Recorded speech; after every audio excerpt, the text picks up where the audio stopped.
Connaître les agricultures du monde telles qu'elles existent aujourd'hui, et de les connaître non pas superficiellement, de savoir exactement comment elles sont faites,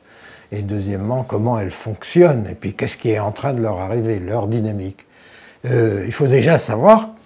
pourquoi elles existent, comment elles existent, d'où elles sortent, en somme, qu'est-ce qu'a été l'histoire de chacune d'elles depuis les origines de l'agriculture, pour qu'elles existent aujourd'hui sous la forme où on les connaît. Alors pourquoi est-ce qu'il faut connaître leur histoire et leur dynamique? D'abord parce que si on veut savoir quel est le processus de développement, ou au contraire le processus de dégradation, réduction, pouvant aller jusqu'à la disparition de certaines de ces agricultures, eh bien il faut regarder plus loin comment chacune s'est construite, où elle s'est construite, dans quelles circonstances, selon quelles modalités. Et on s'aperçoit, si on fait cet exercice pour chacune des agricultures existantes dans le monde, on s'aperçoit que chacune d'elles est le produit d'une histoire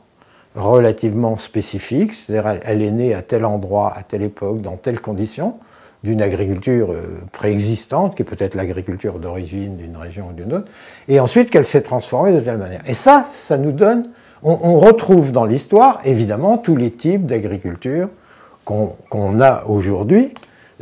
à des dates différentes, et on constate qu'il y a dans telle région du monde des successions de types d'agriculture, de systèmes agricoles, on pourrait dire, en simplifiant ou en théorisant un peu. Donc il y a des successions de types d'agriculture qui nous éclairent sur les possibilités de transformation, de développement, sur le devenir de chacune d'elles. Or, c'est très important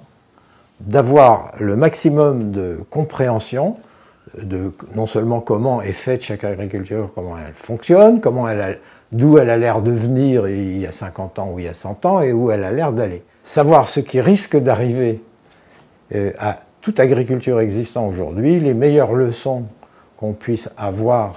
pour éclairer cette question, c'est de regarder comment des agricultures semblables à celles qui existent aujourd'hui se sont perpétuées, se sont développées, ou au contraire, se sont détruites, autodétruites, ou ont cessé d'exister dans le passé. Donc, le devenir des agricultures existantes ne peut être instruit, compris qu'en regardant le devenir des agricultures passées qui leur ressemblaient ou qui étaient du même type. On ne comprend pas